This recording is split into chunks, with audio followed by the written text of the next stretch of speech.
Ada damai sejahtera dan sukacita yang tidak bisa engkau ceritakan dahsyatnya itu pada orang lain.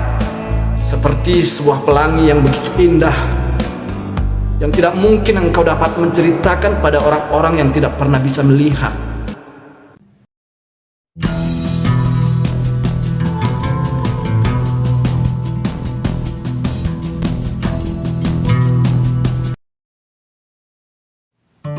Untuk awal, paksakan dirimu renungkan firman setiap hari. Ada pepatah orang bijak mengatakan, apabila sesuatu kita biasakan dalam 1 bulan, maka itu menjadi kebiasaan kita dan berkembang menjadi kesukaan kita. Kita juga belajar kepada seorang perokok. Saya sendiri ketika masih SMP, saya tidak suka merokok.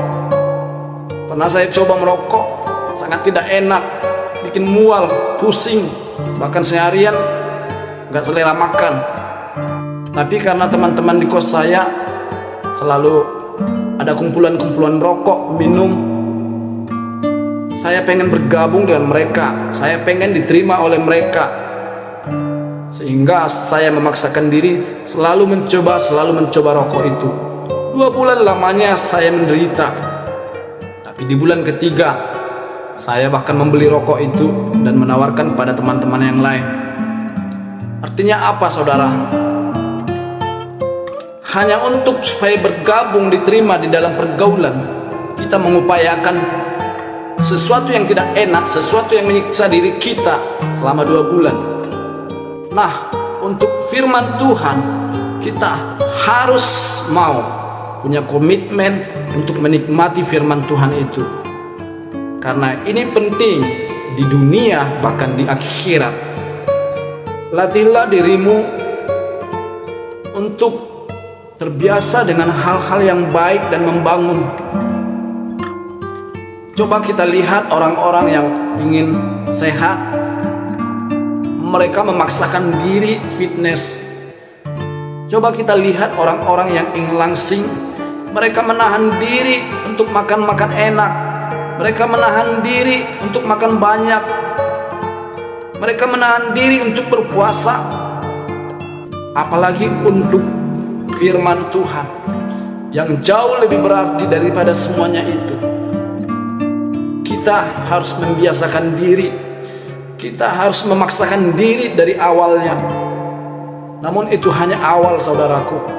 Mungkin kita tidak suka, membosankan membaca firman. Itu hanya awal. Setelah engkau merasakan nikmat, engkau dilawat oleh Tuhan, engkau merasakan firman itu menggebu-gebu di dalam hatimu, mendobrak semangatmu. Di situ engkau tidak perlu lagi memaksakan diri, saudaraku. Engkau akan rindu firman Tuhan, rindu hadirat Tuhan, rindu menyembah, rindu berdoa, akan rindu membagikan kekuatan ini, damai sejahtera ini, sukacita ini kepada orang lain. Tidak apa-apa kita harus mengekang diri sebentar. Itu awal. Paling 1 bulan, paling lama 2 bulan. Tapi untuk bulan ketiga, saya pastikan hidupmu berubah. Ada masalah sekalipun, engkau tidak goyah. Engkau tetap damai sejahtera, tetap sukacita. Ada yang menggosipimu, ngomongimu di belakang, menjadi toksik bagimu, engkau tetap damai sejahtera, sukacita. Keadaan tidak baik, tidak sesuai dengan keinginanmu, pengenmu seperti ini, tapi kenyataannya buruk, engkau tetap damai sejahtera, sukacita. Engkau pasti berubah seperti itu. Ada damai sejahtera dan sukacita yang tidak bisa engkau ceritakan dahsyatnya itu pada orang lain. Seperti sebuah pelangi yang begitu indah, yang tidak mungkin engkau dapat menceritakan pada orang-orang yang tidak pernah bisa melihat. Seperti itu pula engkau tidak mampu menjelaskan dengan kata-kata bagaimana indahnya di dalam Tuhan. Pada orang-orang yang tidak pernah merasakan tenggelam di dalam hadirat Tuhan. Biarkan dirimu tenggelam, terbawa arus, sampai engkau tidak dapat lagi berupaya untuk keluar dari sungai itu. Engkau hanya bisa diam, terbawa arus.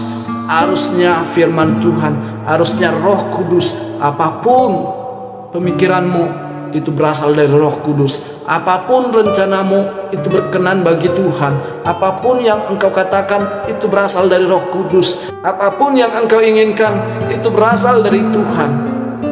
Kau tidak lagi meminta hanya untuk kepuasan dirimu. Kau tidak lagi meminta hanya untuk kesenanganmu, hanya untuk kebutuhanmu, keperluanmu. Kau tidak lagi meminta hanya karena itu kesukaanmu. Tapi apapun yang engkau minta, apapun yang engkau inginkan, itu berkenan di hati Tuhan. Ada nilai-nilai kemuliaan Tuhan di sana, bukan hanya untuk kesenanganmu sendiri. Biarkan dirimu tenggelam, saudaraku. Masuklah dalam hadirat Tuhan. Bahkan engkau sampai seperti orang mati. Sekalipun keadaan tidak sesuai, Tuhan yang ambil alih hidupku. Adapun orang yang menghina engkau, Tuhan yang ambil alih hidupku.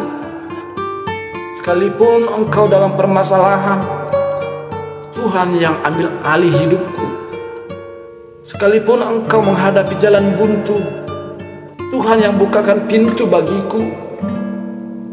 Puji syukur bagi Tuhan.